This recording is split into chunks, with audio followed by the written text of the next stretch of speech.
Kicking the can down the road is a choice. Putting it on the shelf is a choice. Ignoring it is a choice. Doing something about it is a choice. Doing something with intention is also a choice. The best way to get over anxiety is action. You may not be able to choose how you're feeling, but you can choose how you respond to it. I'm so glad you're here. Thanks for stopping by. At the Bold Business Podcast, we are normalizing important conversations. Yes, there are tips. Yes, there are ways to solve problems. More importantly, are going to be, what do you need for yourself to be able to solve those problems and make the most of the education, the training, and the programs that you are already using. This is a supplement to that. It can sit on top of it, fuel your soul, fuel your mind, and most importantly, regardless of where you're at on your journey, maybe you're starting out, maybe you're ready to scale, maybe you're going through reinvention. The conversations we are having will help you at each of those stages. So hang around, see what's going on, and I look forward to seeing you engaging with our videos. Welcome to It's Your Business, brought to you by the Bold Business Podcast. This is your source for navigating today's ever-evolving business landscape.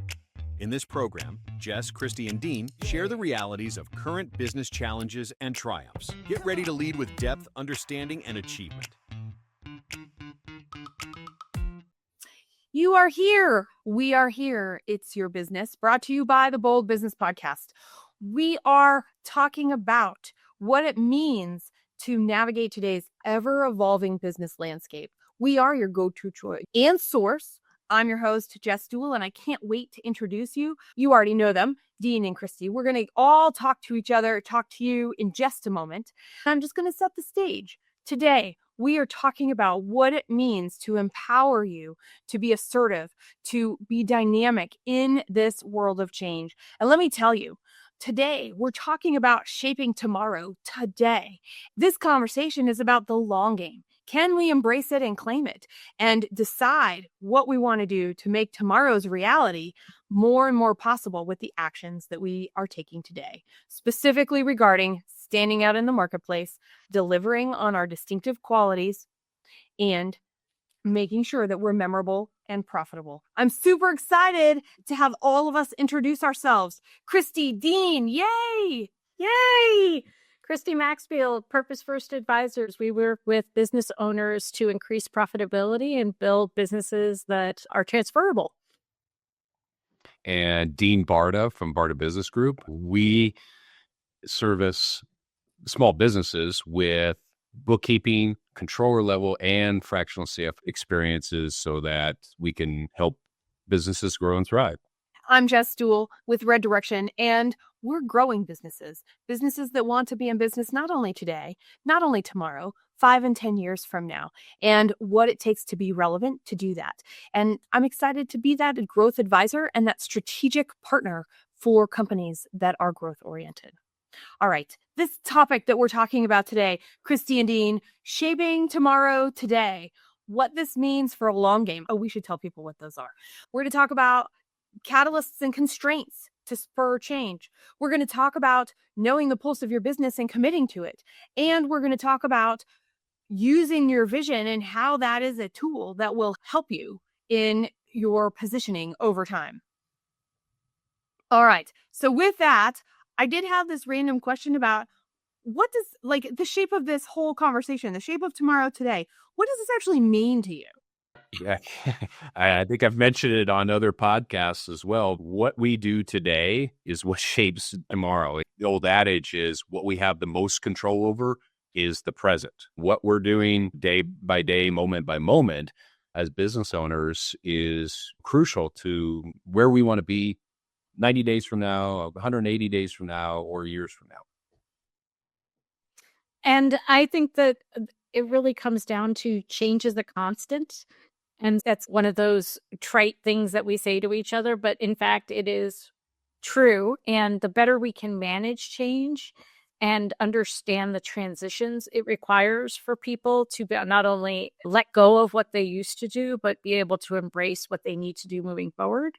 There's no other topic that is as relevant as that with regard to making sure your business is sustainable. And my take is slightly different. I agree with both of yours. And so I'll take a different tangent, which is the actions that we're taking today.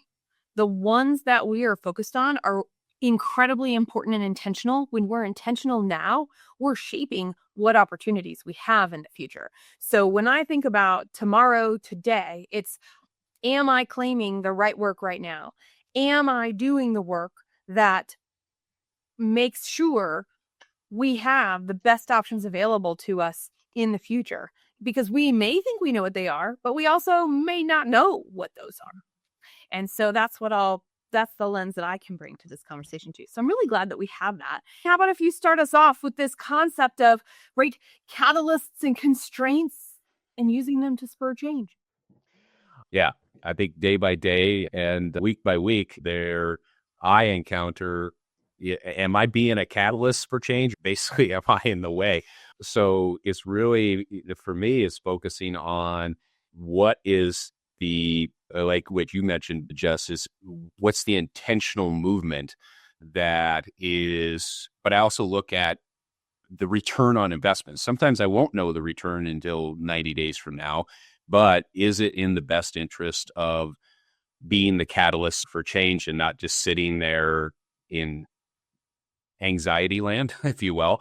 I'm big over the best way to get over anxiety is action, is be in action, but be in intentional action that, hey, how am I being the spark that moves things forward with my clients, with my business, with my team, or, just really objectively looking, or maybe having someone help me have 20/20 vision on, is this causing more of a roadblock in progress?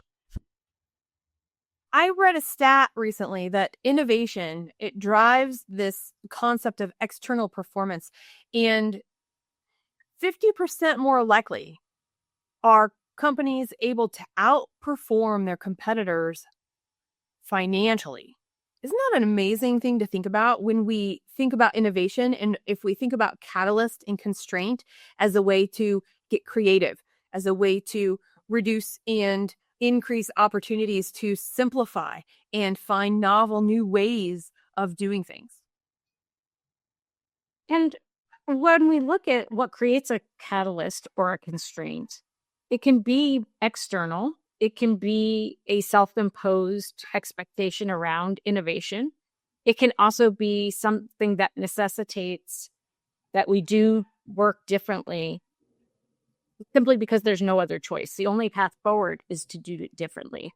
And we can call that an innovation, but it may in fact start as a response to a situation that has no alternative other than to move forward in a completely different manner, or abandon where you are and perhaps even abandon the idea of being able to be sustainable. We're living in a time where the external environment is creating a tremendous amount of both catalysts and constraints. And it really depends on which industry you're in and what your perspective is about whether or not you're going to seize that opportunity to create an alternative innovation. But if you're going to stay the status quo and try to write it out, or if you're going to approach it from a completely different angle and create a space that didn't exist before. It's easy to contract from a constraint. It's actually easy to also do that, use contraction as a catalyst for quote unquote change. We're seeing that now. I think the primary contraction is around buying behaviors, is that because there's so much uncertainty, the reaction has been to contract spending, contract decision-making, contract forward motion, hoping that there will be more certainty around which we can move forward. Certainty is probably unachievable. Clarity, on the other hand, if we can be clear that things will remain uncertain and take that as a given constraint, then can we move forward in a different way other than simply contracting? Can we use that to create intentional action? Because otherwise we're stuck.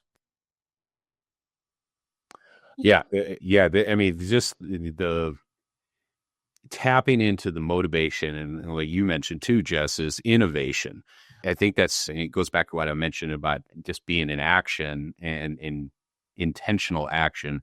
My experience working with the different businesses and being in businesses going all the way back to 9/11, that it was our finest hour of innovation, and as a team deciding on how do we go forward and what can we do versus what we can't do. I think restaurants during COVID were an excellent example of how do the takeout and all that, they shut the shop down early on. And they just decided that was the best move for them. But it might have been more of a personal decision. They were going to close anyway or do something different. But I don't think there's a wrong answer. It's what's more effective for your business and for yourself. Mm-hmm. I was having a conversation earlier today, and the person that I was talking to, he said, everything is in my control. And I thought that was really interesting. And I said, how do you apply that to an organization? Is everything really in an organization's control? And he said, yes. And we talked about it more. And the gist and the outcome was actually interesting in the sense of, here's why. We can choose what to do. We are intentional with that choice. Kicking the can down the road is a choice. Putting it on the shelf is a choice. Ignoring it is a choice. Doing something about it is a choice. Doing something with intention is also a choice. And every time we have choice, we have some semblance of control.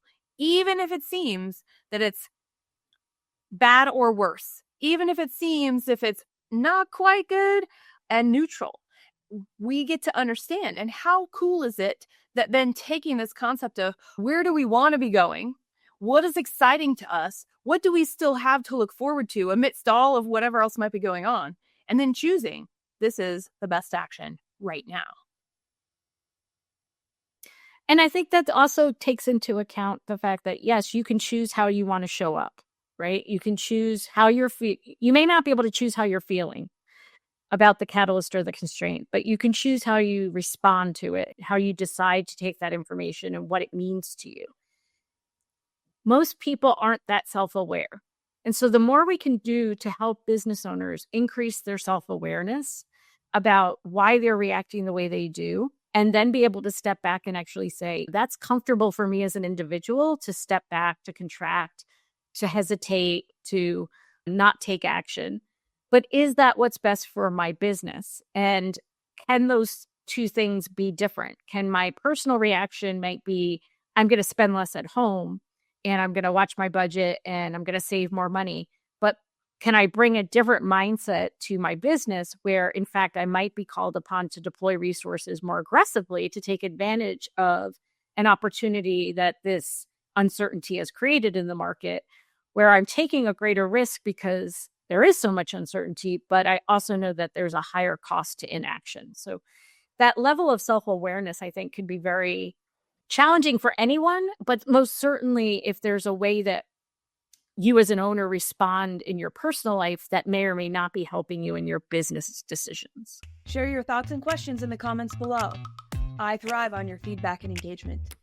You're listening to the Bold Business Podcast, and I'm your host, Jess Dewell. This is your program for strategizing long-term success while diving deep into what the right work is for your business right now. You're listening to the Bold Business Podcast, hosted by Jess Dewell, a nationally recognized strategic growth consultant. She works with business owners and executives to integrate just two elements that guide business through the ups and downs of growth. Number one, know what work is necessary. Number two, do all the work possible. Schedule a complimentary consultation to find out more at reddirection.com.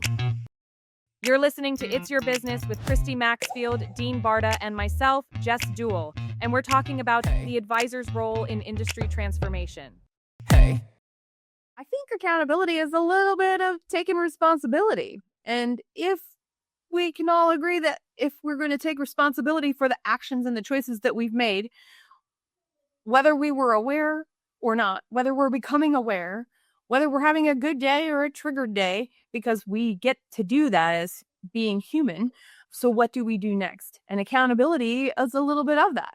Do I like what happened? Did we handle that well? How much off track did it take us? What came out of this? And is there some new idea or some passing thought that actually can make a big difference in what we're doing? That's interesting because I think about, okay, if we play the scenario out and I'm the owner and I decide to do nothing, will I feel comfortable being and owning the accountability for that decision if down the line my inaction proved to be the wrong choice? Would I be willing to stand in that space and say, I made the best decision I could at the time. In hindsight, it was a disservice to the organization not to take action, and I own that responsibility. And on the same hand that I chose to take an action, it was risky and uncertain. I own that was the right choice at the time. So it's easy to take the wins, right? It's harder to take the losses. And I think playing through, could you see yourself taking accountability and responsibility for your choice, regardless of the outcome, because you feel confident that you used your best judgment, the amount of the information that was available, and you weighed the consequences. And you're willing to stand in whatever the outcome is, knowing that you made an intentional, conscious decision rather than letting the circumstances run roughshod over you. Yeah, I think that's well said, Christy, because I can just look at my own life and probably have like 400 examples of this, is that, and it all came down to, that was the best decision I made at that time based on the knowledge and experience and feedback that I had at that time. And I'm clean with it because I didn't have the opportunity to have 20 years down the line, hindsight to help me in something that happened in 2005. So I think just being clean with the decision as well and saying, okay, I'm going to do all my due diligence on this and live with the consequences and just make the best decision. If it turns out great, if it doesn't, it's just another learning opportunity. And somewhere along the line, that learning opportunity may benefit in a different opportunity. So that makes me think of the pulse of business, right? And it makes me think of, what are we actually willing to do? And we've been talking a little bit about that in the catalyst and the constraint piece. And I've really been thinking hard about this pulse of business because I talk about how to do it a lot. I talk about the outcomes of it. When push comes to shove and we feel like we have all these competing priorities, or we have lack of time, or we've been stretched too thin and we're held in this taut space so long, we can't be responsive when we used to be able to, or as much as we have ever been able to be. And this is the time we actually need it more than ever before. And so when I think about the pulse of business, even if it's not as consistent as we would like, we know more than we give ourselves credit for. This human brain in here, right, between our ears and between our forehead and our chin, holds so much information, and it's made to optimize and find patterns. It's one of the coolest things about the brain. There's so much we don't know. There's so much we're continuing to learn. How this applies to us in business is we got a lot of them. We've got a lot of them that we can tie into. And so to find the pulse of business, it's, are we consciously looking for patterns? Are we looking for patterns in what our competitors and our industry as a whole is doing and saying? Are we looking for patterns in the way customers are showing up? Christy mentioned earlier the buying patterns that we are experiencing out there. It could also just be the way they're talking to us, the features they're asking for, the ways that the problems that they're trying to solve out there. And then on top of that, you have this whole other piece of, what does our team have? Where are our strengths and our weaknesses? Because if we know our strengths and our weaknesses, and we have some concept about what our customers and our competition and our industry is doing, now we have all the basic elements of a strengths, opportunities, weaks, and threats assessment that allows us to go, okay, I know what we can control. I'm going to say we can choose that this is an outside of our control. And we really want to focus on these. Or we are in a place, it feels really crazy out there. We want to mitigate as many threats as possible. All of those patterns being synthesized into a regular conversation and being able to be shared across many brains means we just have that much more information to go, oh, we actually have more information than we realized. It might not come to us in a pretty report. All the data is there. The feeling is there. The sense is there. And that is something that helps us keep the pulse of our business, which is so necessary in shaping tomorrow today, because we know what the right next step is, even if it's just to get us to that next decision. I've been reading a book called Managing Transitions. It's not a new book, it's an older book. Part of the idea behind it is that we used to actually need change agents in organizations because they were so accustomed to doing what they did. And change was happening at a slower pace globally, that you could do the same thing for a longer period of time. And there needed to be a catalyst and a literal person to catalyze change within organizations. But if you now flip and change is so constant, and I think AI is a good example of this, just to be able to keep doing what you're doing, you are going to have to change how you do it because the table stakes have changed. And they changed really quick, and they're going to keep iterating very quickly. So now the thing you used to do with 2 humans, maybe you'll do with 1.5 humans and more technology. But choosing not to change and integrate AI in the appropriate way for your industry, even the most highly regulated and constrained industry, choosing to do nothing means that you're actually undermining the status quo.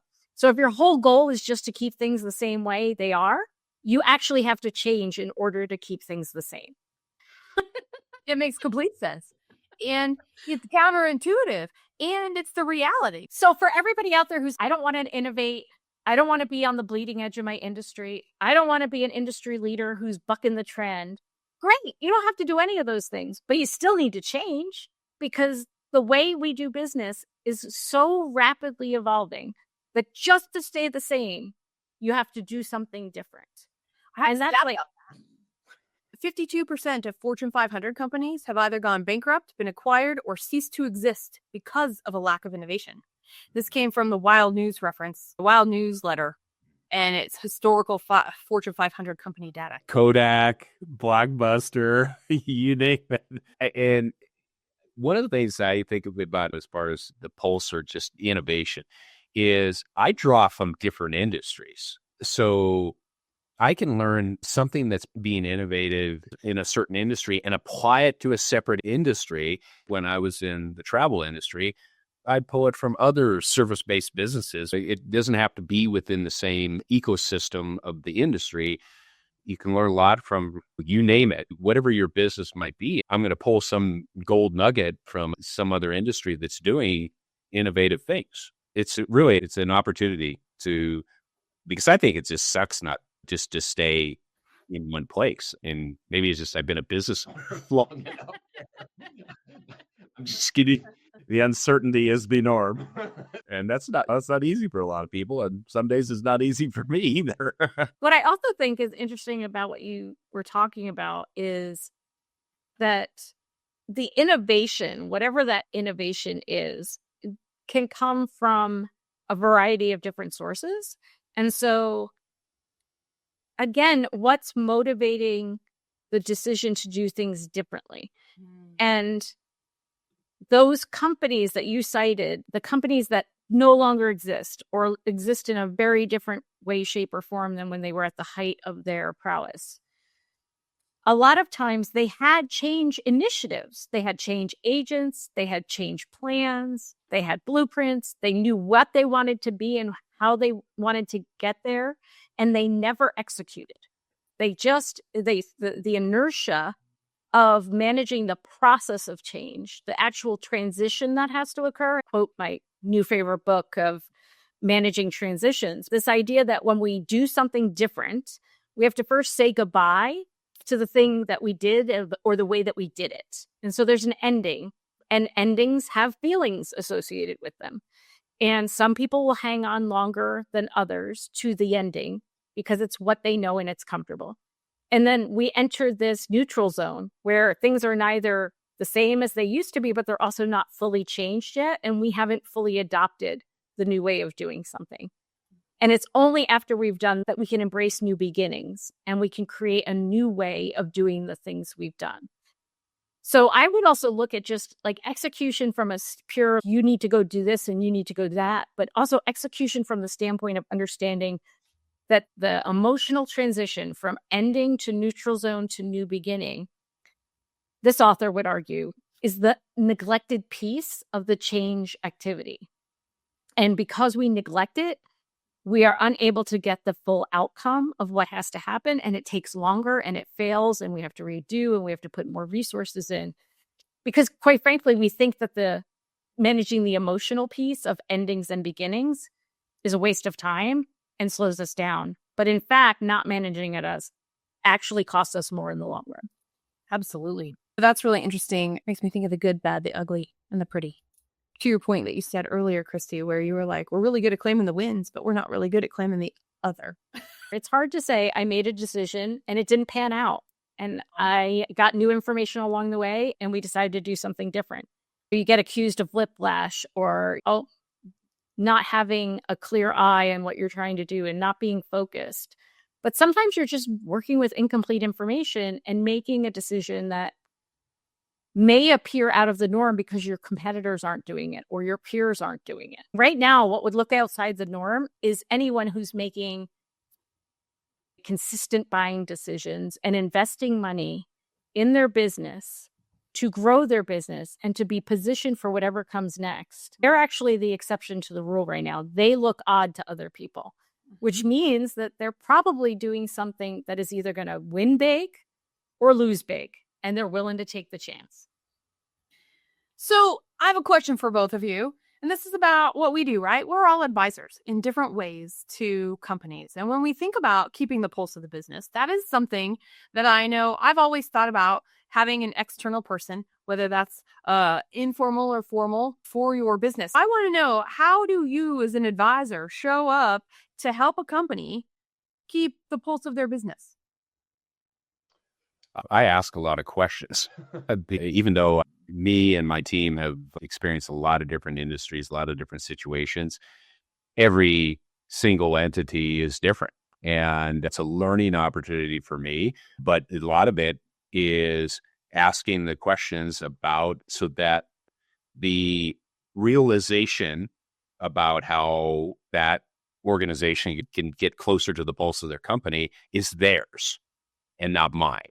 Because that's, to me, a lot more empowering if they go, they have that aha moment, rather than me just feeding the answer to them, which may or may not be correct, because they're more intimate with their organization than I am, but I can ask the pointed questions to get them there so that they come to that realization. That's been my approach. Absolutely, 100% asking good questions and pushing on assumptions. So one of the questions I often ask, is there a reason why we're not fill in the blank? Like, we would really love to, and they go on and on about the thing that they would love to do. And then the question becomes, is there a reason why we're not doing it? And usually there's not one that they feel comfortable enough defending to stay in the space of not doing it. And again, to Dee's point, I didn't tell them that it was the right thing to do. I may not even identify the opportunity, but I've asked the question of, if you are so sure that this would have benefit and would be a good thing for your business, then why are we not doing it right now? I would say my role is also a mirror, because once you've asked those questions and you get an idea of what the owner is trying to really build, not just from a financial standpoint, but from a legacy standpoint, then when they come to you with issues that they want to work through and questions that they're trying to answer, you can use that vision for the future as the lens to look at the opportunity through. And you can also mirror back to them what they said they wanted, so they can evaluate, is that still what I want? Is that still what's important to me? And I think actually introducing the ideas that might lead them to take what they would consider change is also the role of an advisor, to offer a counterpoint in some cases that says, there's a different way we might be able to do this. And is that something you want to explore? Yeah, mine is similar. And I start with a pause. If somebody comes to me that I'm working with, my first question to them is, are you working with your president retreats? And in other words, that would be CEO time or dedicated deep work time, whatever that phrase is to you. In my world, that's a president retreat. And if the answer is yes, I will question in a certain way? And if the answer is no, I will hold the pause first and we will figure out what the status, what the reality is, what is emotion, what is fact, where the unclarity exists, and then be able to find the right questions to ask. And so we all have questions in common. And I go one step further as well, because the work that a company needs to do to be where they're at, to do the growth that they want to do, they can't be the same that they are today to get to where they want to go. And we've already established that in some other words, I think, in this conversation. At the same point in time, when we think about change, it can be really hard because the mid-market companies that I'm talking to, they're like, I don't have the time, energy, or resources, neither does anybody else here, to actually do change and start over. And there are two things about that where I know I am different as an advisor. What got you here is worth celebrating. What got you here, there is some strength, and it's probably part of your unique selling proposition. It's probably part of the market share that you already have. And so if you let it go, you're putting more at risk for the idea of change than actually changing for the right reasons. And so I'm all about keeping our strength.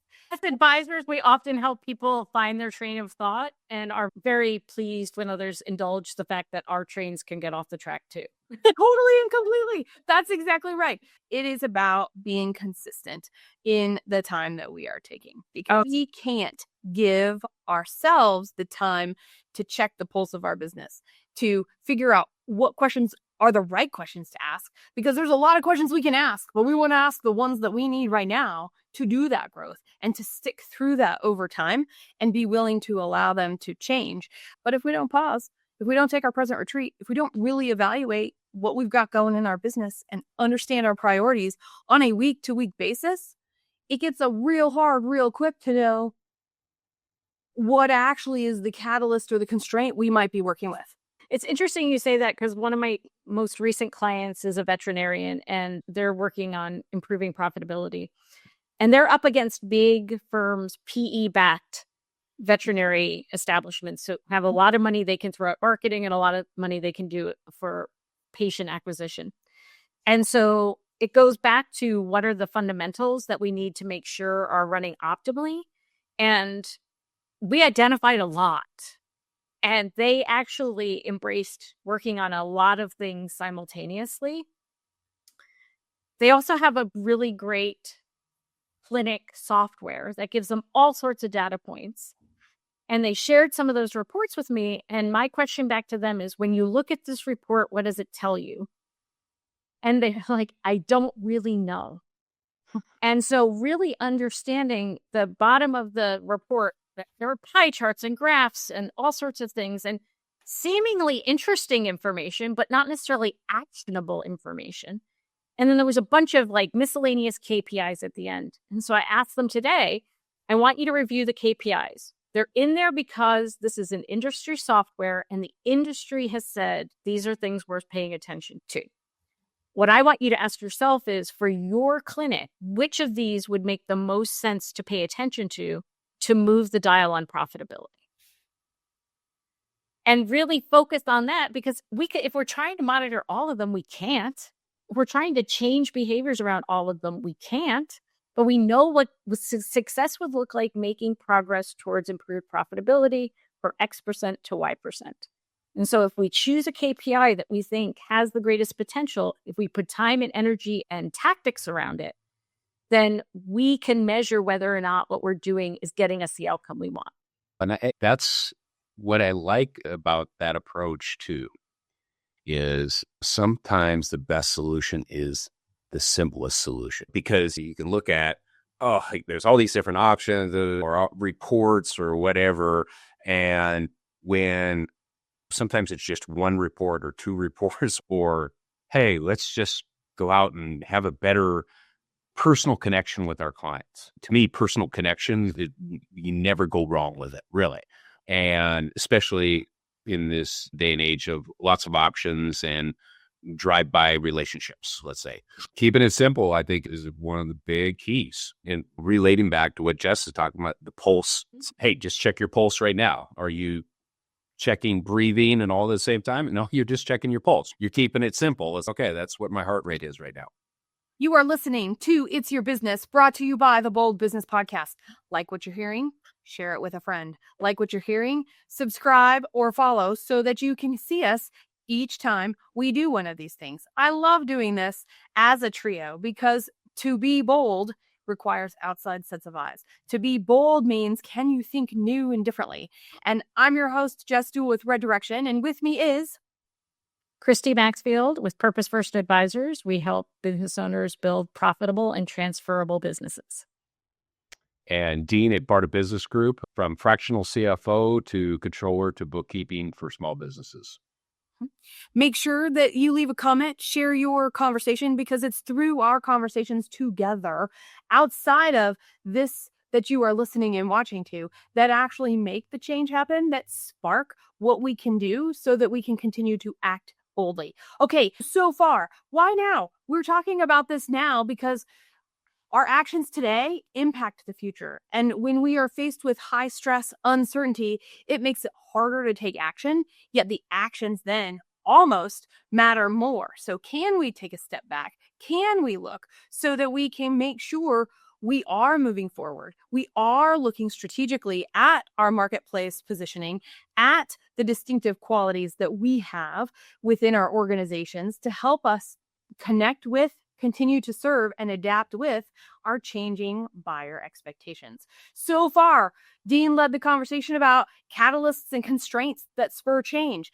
Christy's going to lead us into this concept of how do we use our vision and use that in a way that allows us to become the change. For a lot of business owners, when they're asked, what are you building? I would say that question brings up a lot of different feelings about what they want their business to be compared to what their business is today. And so the clearer you can be in what the vision is you have, to your point, Jess, of what got you here isn't going to get you to the next step, even if the next step is an iteration on and getting you closer to your desired end result, the thing that the big vision you're working toward. So I think the clearer you can be about that and the more committed you can be to achieving that outcome, even though the tactics and strategies for how you do that might change, the greater the strength it is to do really what we're talking about is changing behavior. So change encompasses many different things, but at its core, it means we're doing something different than we used to do it. We're behaving in a different way than we used to behave. It might be in how we communicate with people. It might be literally in how we do a process or a procedure, be in how we choose to lead and manage. I work with business owners who on some level are not getting the outcome they want. And we're trying to identify which changes in behavior, which changes in the way they think, and therefore the way they act will have the greatest impact on their ability to move the dial the way they want the dial to move. And in my experience, the clearer your vision, the more you're willing to double down on, this is who I know we can be. This is what I know we're capable of. And this thing we have to do differently is going to be hard, but it'll be worth it. The more you can invest in that, the easier it is both for you as the business owner to endure the trials and tribulations of business ownership, but also to inspire others. People truly get inspired by your vision. People truly want to help you build something bigger than yourself and themselves. So that's where I come in from. And that includes celebrating the things that are working and keeping the things. And I think that's where we find values, really knowing your values. Because to me, those aren't going to change. They're part of what got you where you're going. They're part of what got you where you are. And they are going to endure even as you choose to do and live those values in different ways. Yeah, I think business owners, they try to take on too many things when really the one sentence job description is push forward the vision of the company. That's it. And they have, any of us as business owners, we have to make sure that we're doing the things that energize that, feed into that vision. And it's fantastic when you have a team of people around you that also not only buy into the vision, but are willing to carry the torch forward as well. That's a big plus, but it still emanates from the founder. But to me, that's so important to make sure you have that.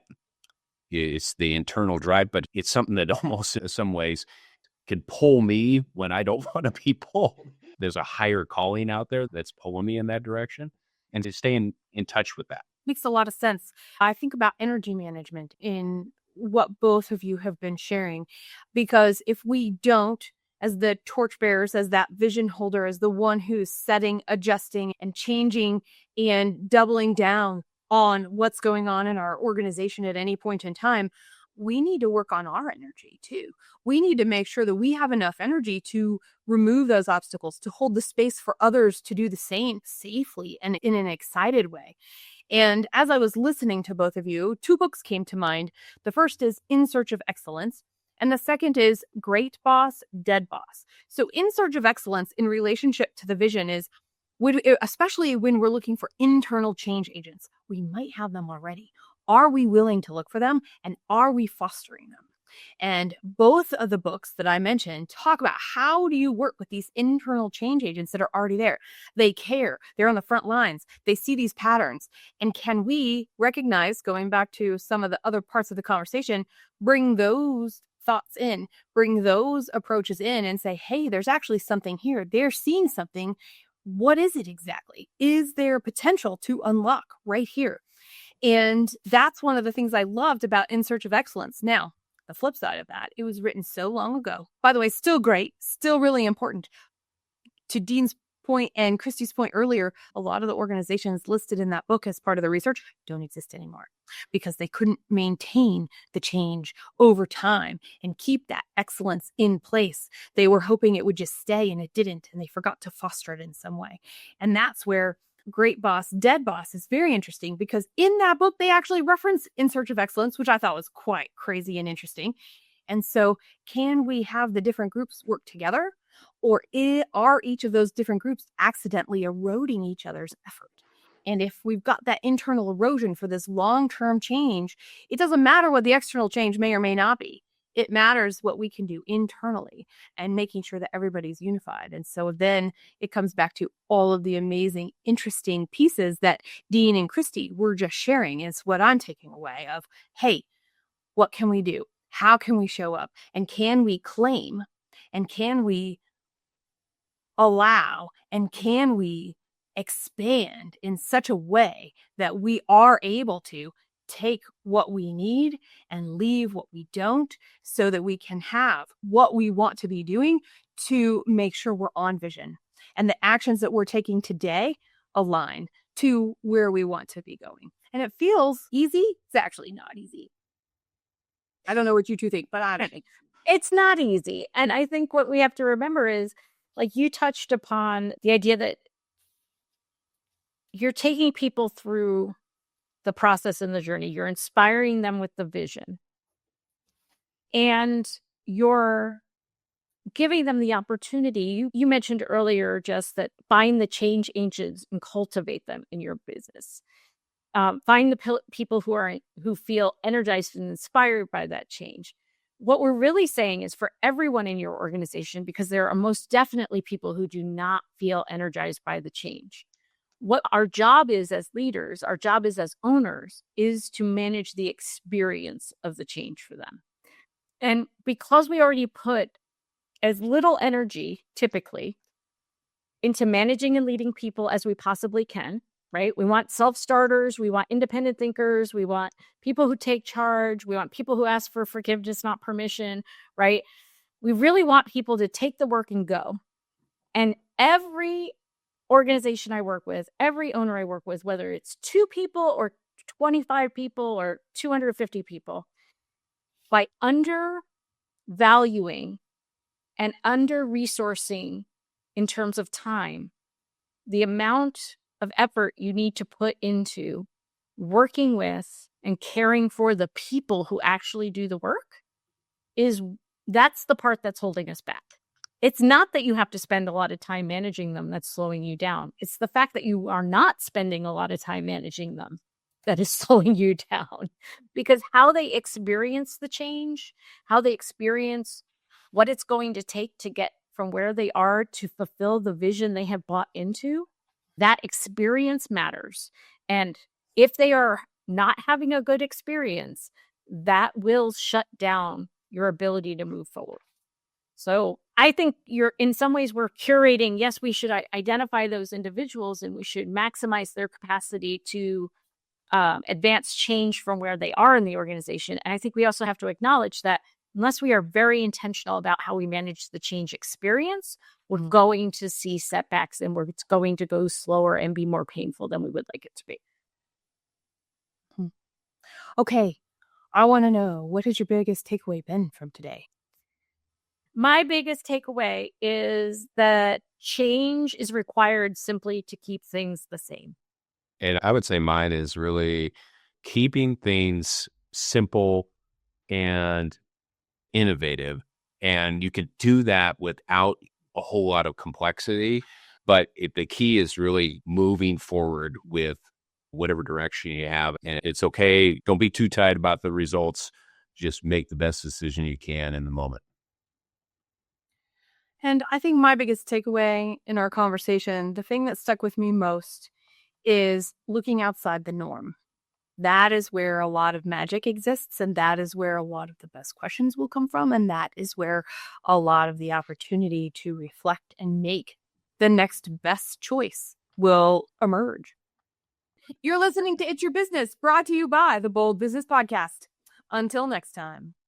Every single time I have a conversation, I take away something that I want to share with 25 people. I know when you're listening to this podcast, you're also listening for that and will have something that you want to share.